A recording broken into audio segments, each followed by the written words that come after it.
열린교회 성도 여러분 안녕하세요. 오늘 동영상 강의는 신약 이야기 6번째 시간으로 예수님의 마지막 3년차 후반에 어떤 일이 있었는지 함께 살펴보도록 하겠습니다. 예수님은 이제 십자가 사역을 이루기 위하여 예루살렘으로 떠나십니다. 이 떠남은 갈릴리가 고향인 예수님으로서는 이제 다시 인간의 몸으로 돌아오지 않을 마지막 떠남이었습니다. 예수님은 초막절을 지키기 위하여 10월 초경에 떠나시게 되는데 이제 6월절이 4월 16일이니까 그때 죽으시기까지 약 6개월간의 여행을 시작하신 것입니다. 이때 예수님은 사마리아를 통과하셔서 이제 유대 땅으로 가셨는데 사마리아인들이 예수님을 영접하지 않습니다. 성경에 보면은 예수께서 예루살렘을 향하여 가시기 때문에 그들이 받아들이지 아니한지라 누가복음 9장 53절에 말씀합니다. 이 말씀으로 비추어 봤을 때 아마 사마리아인들과 유대인들이 서로 이제 적대적이었다는 것을 나타내는 그러한 배경이라고 할 수 있죠. 그러자 야고보와 요한이 하늘에서 불을 내리게 하자고 말씀을 하는데 예수님이 그들을 꾸짖습니다. 아마 야고보와 요한은 좀 과격한 성격을 지녔던 것 같습니다. 그래서 예수님은 이들을 천둥의 아들 보아너게라는 별명을 또한 붙여주셨죠. 근데 여러분들이 아셔야 될 게 있습니다. 이러한 성격의 소유자들도 나중에 성령 충만을 받아 변화를 받게 됩니다. 그래서 야고보는 사마리아와 유대 지역에서 복음을 전하고 심지어 이베리아 반도, 이탈리아 지역까지 가서 복음을 전해졌다고 전해집니다. 그리고 요한은 성격이 완전히 변하여 사랑의 사도라는 별명을 갖고 가장 늦게까지 복음을 전한 사도가 되죠. 이후에 예수님은 70명의 전도단을 둘씩 짝지어 베레아 지방에 파송을 하십니다. 베레아는 이방 땅이었는데요. 이곳에 가셔서 복음을 증거하라고 하십니다. 이때 예수님은 전대나 배낭이나 신발을 가지지 말고, 즉 물질에 의지하지 말고 또 길에서 아무에게도 문안하지 말며 어느 집에 들어가든지 먼저 평안할지어다 라고 말하며 복음을 전하라고 합니다. 그리고 그 평안을 받는 사람이 있으면 그에게 머물고 그 동네에 머물며 병자를 고치고 하나님 나라가 너에게 가까이 왔다라고 증거하라고 말씀하셨죠. 예수님은 십자가 사역을 하시기 전에 본격적으로 이제 70명이나 되는 사람을 이제 파송하시면서 하나님 나라를 선포하신 것입니다. 그리고 여기서 특이한 것이 그들이 영접하지 않으면 발에 묻은 먼지를 털어버리라 이런 말씀을 하십니다. 이것은 유대인들의 관습입니다. 유대인들이 이방 지역에 다녀왔을 때 이방에서 묻은 먼지를 그들의 땅에 갖고 오지 않는 그러한 풍속이 있었는데 예수님이 그들이 하나님 나라를 영접하지 않았음을 표시하는 그러한 행동을 하라고 하신 거라고 볼 수가 있죠. 결과는 어떻게 되었느냐? 70인들이 돌아와 기쁨으로 주의 이름으로 귀신을 쫓았다고 보고를 합니다. 이에 예수님은 왜 그러냐면 이 사람들은 귀신이 나가는 것, 또 병자가 고쳐지는 것, 그 모습을 보면서 상당히 기뻐했죠. 근데 예수님은 귀신이 항복하는 것으로 기뻐하지 말고 너의 이름이 하늘에 기록된 것으로 기뻐하라고 말씀을 하셨습니다. 이 일이 있은 후에 이제 예수님이 드디어 예루살렘에 도착하십니다. 지난 6월절 때는 예수님께서 예루살렘에 올라가지 않으셨다고 말씀을 드렸습니다. 그런데 이번에는 초막절에 예수님이 예루살렘에 나타나신 것입니다. 예수님이 나타나자 예루살렘 종교 지도자들이 바짝 긴장을 했습니다. 비상이 걸린 겁니다. 왜냐하면 요한복음 7장 15절에 보면 유대인들이 이렇게 말합니다. 놀랍게 여겨 이 사람은 배우지 아니하였거늘 어떻게 그를 아느냐. 그 당시에 성경에 쓰여져 있는 히브리어는 특별히 어릴 때부터 배우지 않으면 그 사람들이 읽고 또 쓰고 할 수가 없었는데 예수님이 그 모든 것을 아시니까 그들이 놀란 것입니다. 그리고 수군거리기 시작합니다. 이때 예수님이 뭐라고 말씀하셨냐면 내 교훈은 내 것이 아니요 나를 보내신 이의 것이라고 말씀하시며 본격적으로 예수님이 어떤 분인지 알리기 시작하신 겁니다. 이에 사람들이 예수님을 잡고자 하죠. 하지만 주변에 사람들이 너무나도 많고 권위가 있는 가르침을 가르치셨기 때문에 손을 대는 자가 그때까지 없었습니다. 그리고 성경에 보면 아직 때가 이르지 아니하였기 때문에 예수님이 6월절에 십자가에서 달려 돌아가시는 그때를 목표로 해서 오셨기 때문에 이제 사람들이 예수님을 붙잡지 않으신 것입니다. 이후에 예수님은 베다니에 있는 나사로의 집에 방문하십니다. 누가복음 10장의 말씀인데요. 이 본문에는 누가복음 10장에는 나사로가 등장하진 않습니다. 그의 동생 마르다가 예수님을 초청하여 음식을 만들죠. 이때 마리아는 예수님의 말씀을 그 발 아래에서 듣는 장면이 나옵니다. 마르다는 음식을 만드는 일에 상당히 분주하지만 마리아가 마르다를 돕지 않자 예수님께 나아가 그를 명하여 나를 좀 도와주라 하소서 이렇게 좀 투정 섞인 말로 말씀을 드리죠. 이때 예수님이 뭐라고 말씀하십니까? 마르다야 마르다야 내가 많은 일로 염려하고 근심하나 몇 가지만 하든지 혹은 한 가지만이라도 족하니라. 마리아는 이 좋은 편을 택하였으니 빼앗기지 아니하리라 이렇게 말씀합니다. 많은 분들이 이 말씀으로 예수님의 말씀을 듣는 것은 중요하고 좋은 일이지만 또 부엌에서 일하는 것은 좋지 않은 일로 착각을 합니다. 물론 여러분들 예수님의 말씀을 듣는 것 참 중요한 일입니다. 우리가 꼭 해야 할 일입니다. 하지만 그렇다고 해서 부엌에서 누군가를 섬기는 일이 나쁜 일이라고 말씀하시는 것은 절대로 아닙니다. 예수님은 마르다의 좋은 마음, 예수님을 섬기고자 했던 그 마음이 염려와 근심으로 빼앗기지 말 것을 경고하고 계시는 것입니다. 물론 마리아가 좀 도와줬으면 마르다가 이렇게 염려하고 근심하지 않을 수도 있었을 것입니다.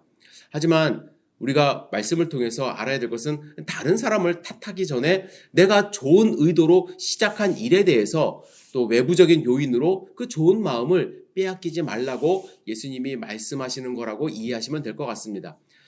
이후에 제자 중에 하나가 침례 요한이 자기 제자들에게 기도를 가르친 것 같이 우리에게도 가르쳐 달라고 이제 예수님께 이야기를 하죠.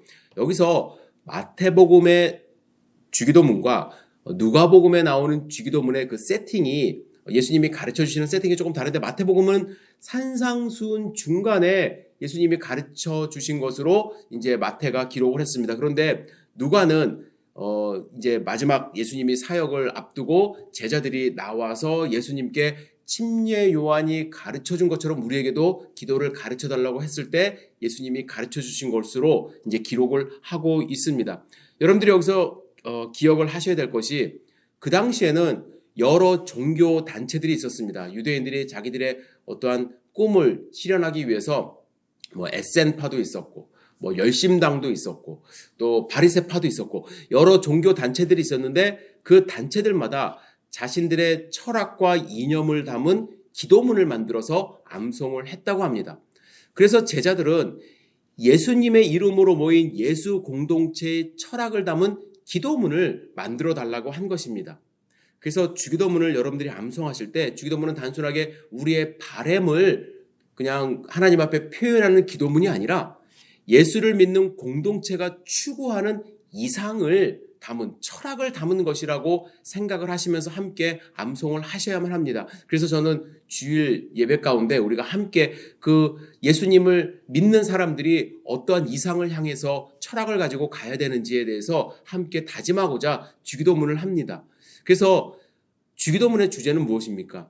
하나님의 나라가 임하는 것입니다. 예수님은 우리가 기도할 때마다 우리가 모일 때마다 하나님의 나라가 우리 삶 가운데 임하기를 바라며 기도하기를 원하신 것입니다. 자, 이제 예수님은 예루살렘 근교에서 제자들을 가르치시고 또 병자들을 고치시며 사역하시는데 이때 예수님이 사랑하는 나사로가 병들었다는 소식을 듣습니다. 요한복음 11장 5절에 보면 예수님은 마르다와 그 동생과 나사로를 사랑하시더니라고 말씀합니다. 예수님은 이 가정을, 이 남매들을 평소에도 사랑하셨습니다.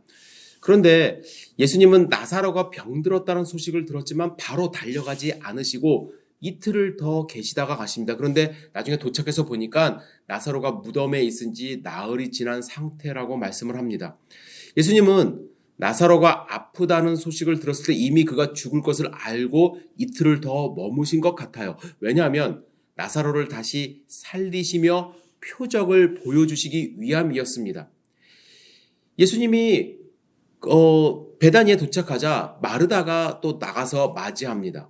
마르다는 속상한 마음에 주께서 여기 계셨더라면 내 오라버니가 죽지 아니하였겠나이다 이렇게 말합니다. 이때 예수님은 내 오라비가 다시 살아나리라 이렇게 말씀하시며 나는 부활이요 생명이니 나를 믿는 자는 죽어도 살겠고 무릇 살아서 나를 믿는 자는 영원히 죽지 아니하리니 이것을 내가 믿느냐 이렇게 말씀하시죠. 그리고 나사로가 묻힌 무덤에 가셔서 나사로야 나오라 이렇게 부르실 때 나사로가 무덤에서 걸어 나오게 됩니다.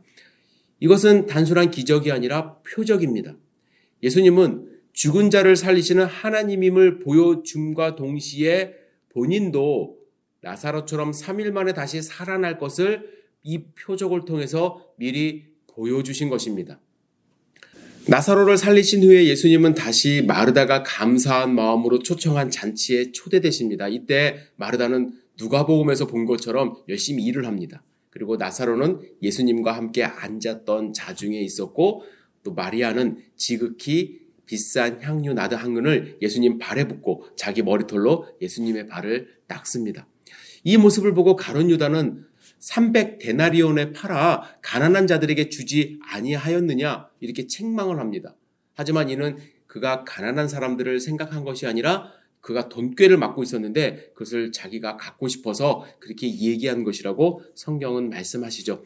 이에 대해서 예수님은 마리아는 지금 나의 장례를 준비한다고 말씀하시며 앞으로 다가올 십자가 사건에 대해서 말씀합니다.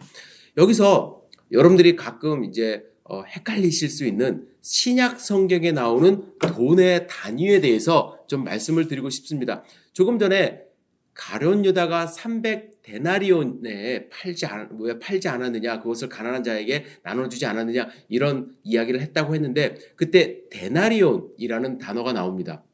이 데나리온은요 로마에서 쓰인 화폐로서 하루 품삯, 노동자들이 이제 열심히 일을 해서 벌 수 있는 하루 품삯에 해당되며 약 4g 정도의 은으로 만들어졌다고 합니다. 이 데나리온과 비슷한 화폐의 단위가 드라크마가 있습니다. 이 드라크마는 그리스를 중심으로 한 헬라 지역에서 사용된 은화의 명칭으로 약 4.3g의 은화라고 이렇게 얘기를 합니다. 그래서 데나리온과 이제 드라크마가 비슷한 단위의 화폐였고요. 데나리온과 드라크마보다 조금 더 큰 단위의 화폐는 문화와 달란트가 있습니다. 문화는 100드라크마, 100데나리온 정도의 품삯입니다. 100일 정도, 석 달 열흘을 일해야 얻을 수 있는 품삯이고요. 달란트는 엄청난 돈입니다. 원래 이 달란트는 무게를 재는 그러한 단위였습니다. 구약에서는 그랬습니다. 그래서 약 30에서 32g, 30에서 32kg 정도 되는 금의 무게입니다. 그러니까 엄청나게 큰 금액입니다. 그리고 예수님 당시에는 이 달란트는 그래서 6,000데나리온, 즉 6,000일의 품삯에 해당되는 그런 어마어마한 돈이죠. 6,000일이면요, 6,000데나리온이면 약 16년간 일만 하고 벌어야 되는 그러한 돈입니다. 그래서 예수님이 이제 달란트 비유를 하시지 않습니까? 5달란트, 2달란트, 1달란트. 근데 1달란트 받은 사람은 땅에다가 이제 숨겨두었다가 예수님께 가져가고 주인에게 가져가고 그래서 책망받는 일이 나오는데 그 1달란트도 엄청난 돈이라는 것을 아셔야 됩니다. 그래서 그 달란트 비유를 통해서 우리는 하나님은 각자에게 우리 모두에게 엄청난 재능을 주셨습니다. 5달란트도 물론 더 큰 재능이긴 하지만 그래도 우리는 1달란트만이라도 충분히 우리가 잘 사용할 수 있는 재능을 모두에게 주셨다는 것을 아셔야만 합니다. 자, 신약 시대에 이제 작은 화폐로 가볼게요. 가장 적은 단위의 화폐는 렙돈이라는 것이 있습니다. 여러분, 가난한 과부가 성전에서 2렙돈을 이제 성금압에 넣는 그런 장면이 나오지 않습니까? 그래서 상당히 작은 돈이어서 이제 소리가 날 때 누구든지 안다는 거예요. 왜 작은 돈이 들어갈 때와 큰 돈이 들어갈 때 그 울리는 소리가 다르잖아요. 이 렙돈이라는 것은 헬라에서 주로 사용되었는데 로마에서 사용된 고드란트라는 화폐의 2분의 1 정도. 이 고드란트라는 것은 현재 가치로 약 1,000원, 한 $1 정도 이제 된다고 하는데 거기에 약 2분의 1 정도 되는 돈이 이 렙돈이라고 합니다. 그리고 이 고드란트는 청동으로 만든 로마 화폐 아시리온이 있는데 아시리온의 약 4분의 1 정도가 됩니다. 그리고 이 아시리온은 데나리온의 16분의 1 정도 되는 화폐라고 합니다. 자, 정리해보면요. 그 당시에 사용했던 가장 작은 화폐부터 렙돈이 있고요. 렙돈의 2배 되는 돈이 고드란트가 있고요. 고드란트의 약 4배 정도 되는 것이 이제 아시리온이 있습니다. 그리고 아시리온의 16배 정도 되는 돈이 이제 데나리온이 있고, 데나리온의 100배, 100일 정도 이제 되는 그러한 돈이 이제 문화가 있고요. 데나리온의 6,000배, 6,000일에 해당되는 그러한 품삯이 달란트가 있습니다. 여러분들 이 화폐를 성경을 읽으실 때 조금 아셔야 가난한 자가 넣었던 그 2렙돈, 예수님이 말씀하셨던 달란트 비유, 그리고 문화 성경에 나오거든요. 그리고 드라크마를 10드라크마를 잃은 그 여인의 비유, 그래서 그 열심히 찾는 그러한 일이 성경에 나오지 않습니까? 그래서 여러분들 이 화폐의 단위를 조금 머릿속에 기억을 해두시면은 성경 읽는데 좀 도움이 되지 않을까 생각을 합니다. 그리고 또 한 가지 말씀드리고 싶은 것이 있습니다. 신약 성경을 읽으면요, 여러분들 예수님께 향유를 부은 여인의 장면이 3번 나옵니다. 이 3번 나오는데 장면마다 조금씩 비슷해서 많은 분들이 혼돈스러워 하십니다. 특별히 찬송가를 보면은 값비싼 향유를 드린 막달라 마리아를 본받아서 이런 찬송가가 있기 때문에 막달라 마리아가 예수님께 향유를 부은 것으로 생각하지만, 사실 성경에는 막달라 마리아가 향유를 부었다고 단정 지을 수 있는 본문이 나오질 않습니다. 첫 번째 예수님께 향유를 부은 일은 누가복음 7장에 나오거든요. 이때 예수님은 바리새인 시몬의 집에 계셨는데 죄인인 한 여인이 예수님 뒤에 서서 눈물로 예수님의 발을 적시고 자기 머리털로 씻고 입을 맞추고 발에 향유를 붓습니다. 여기서 이제 죄인인 여인을 아마 이제 막달라 마리아로 이제 추측을 해서 그렇게 생각들 하시는데, 그렇다고 단정 지을 수 있는 것은 아니죠. 두 번째는 조금 전에 말씀드린 대로 나사로의 집에 초청받았을 때 마리아가 예수님의 발에 부은 것이고요. 그리고 세 번째 사건은 마태복음 26장과 마가복음 14장에 나오는데, 유월절 이틀 전에 베다니 나병 환자 시몬의 집에서 한 여인이 향유 옥합을 가져와 깨트리고 예수님의 머리에 부은 사건입니다. 이때 마태복음에서는 제자들이, 그리고 마가복음에서는 어떤 사람들이 분을 내어 어떤 의사로 이 향유를 허비하는가 이렇게 말을 합니다.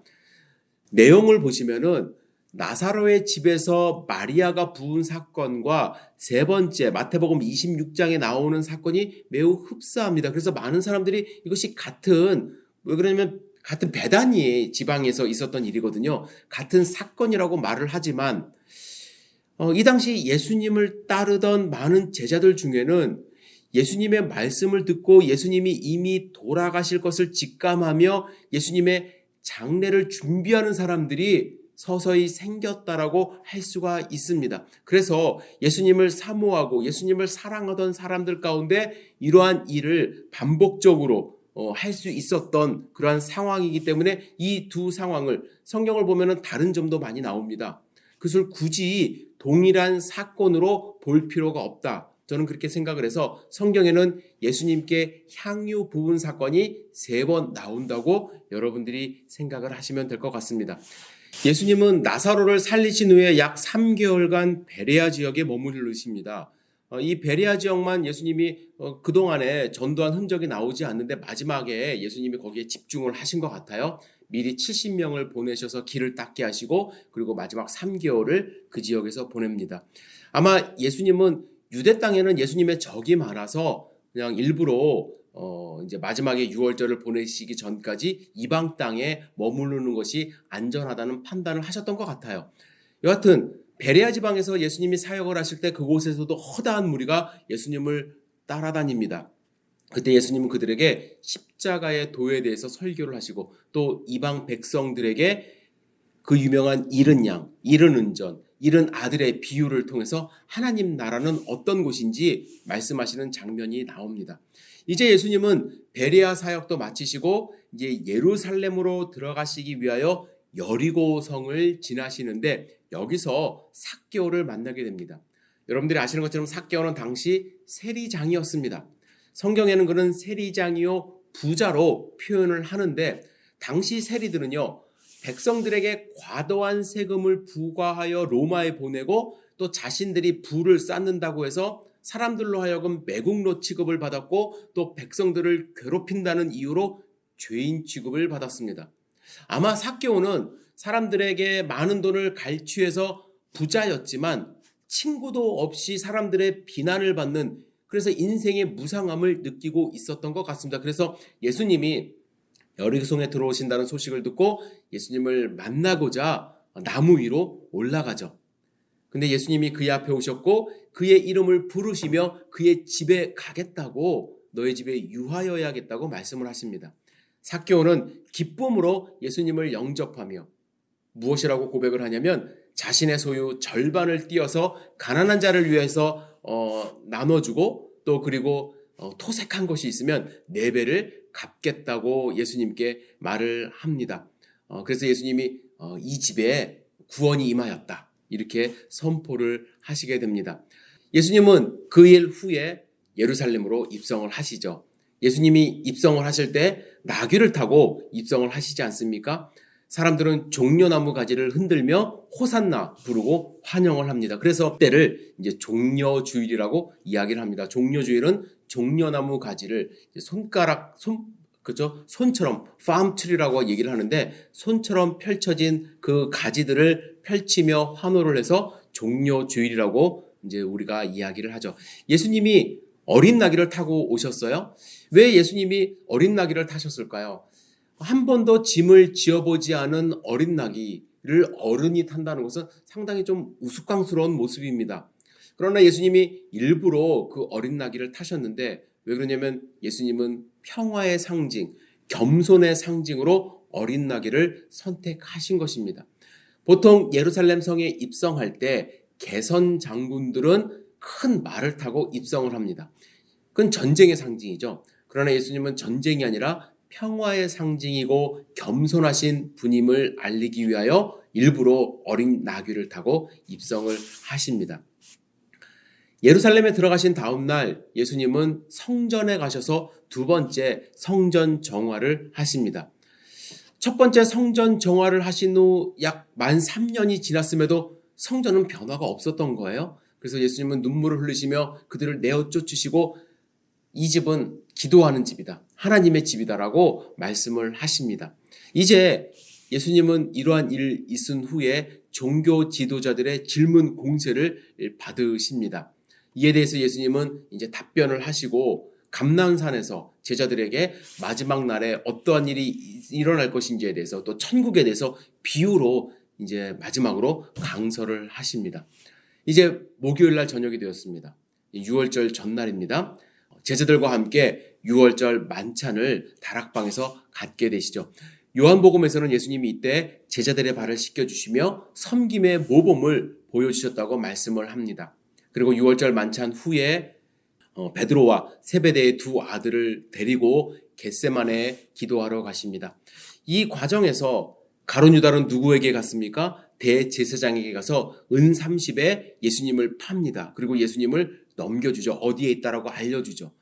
그래서 대제사장은 이제 군인들을 보내서 예수님을 잡아오게 하고 이제 본격적인 신문에 들어갑니다. 대제사장은 신문을 합니다. 네가 이러이러한 말을 했는데 사실이냐? 근데 사실은 예수님의 행동을 통해서 꼬투리를 잡을 것은 별로 없었습니다. 병자를 고쳐주고 또 율법을 강설하시고 그것이 예수님을 죽일 만한 죄가 되는 것은 아니죠. 그런데 예수님이 이제 작정하시고 말씀을 하십니다. 본인이 하나님의 아들 그리스도다. 이 말이 대제사장의 꼬투리가 된 거예요. 그것은 어떠한 죄목이 되냐면 신성모독.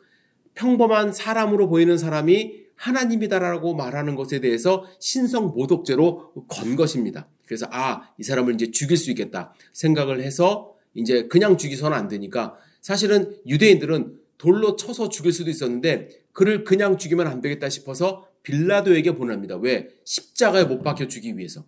십자가 처형은 로마의 처형 방법이기 때문에 총독 빌라도의 승인이 있어야만 했습니다. 빌라도에게 보냈는데 빌라도가 신문을 해보니까 예수님을 사형까지 처할 죄목을 찾지 못합니다. 그리고 얘기를 가만히 들어보니까 이건 유대교 안에서 유대인들 사이에서 있었던 일이기 때문에 내가 이제 재판을 하지 못하겠다 이야기를 하면서 헤롯에게 보냅니다. 왜냐하면 헤롯이 유대인의 왕 아닙니까? 그래서 헤롯이 이 문제를 해결하라고 보낸 것입니다. 그러나 헤롯도 예수님이 아무 대답하지 않고 그냥 있자 사형을 처할 명목을 헤롯도 찾지 못합니다. 그리고 그들이 원하는 것은 십자가 처형인데 헤롯이 십자가 처형을 이제 명할 그러한 권한이 없기 때문에 다시 빌라도에게 보내죠. 빌라도가 다시 왔을 때 고민을 했을 것 같아요. 그리고 빌라도의 아내가 꿈을 꿨는데 저 사람은 죄가 없다라고 얘기를 해서 마음에 부담이 많았습니다. 그러나 빌라도가 유대 땅에 와서 해야 될 일이 있었는데 밀란을 잠재우는 것이에요. 그러니까 폭동이 일어나지 않도록 식민지를 평화롭게 유지하는 것. 그것이 그의 일이었습니다. 그런데 사람들이 밖에서 십자가에 처하라 막 사람들이 군중들이 들고 일어나고 또 바라바를 놓아달라 이렇게 이야기를 하니까 빌라도가 어떻게 합니까? 손을 씻고 나에겐 죄가 없다. 너희들이 알아서 하라.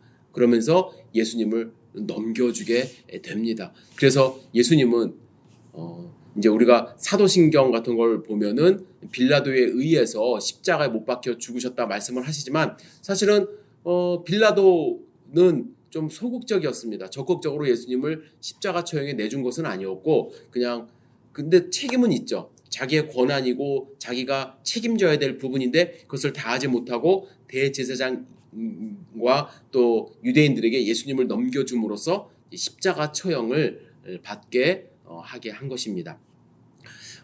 그래서 예수님은 결국에 십자가에 돌아가시게 되는 것이죠. 그리고 나서 3일 만에 부활을 하시고 예수님은 승천하시게 됩니다.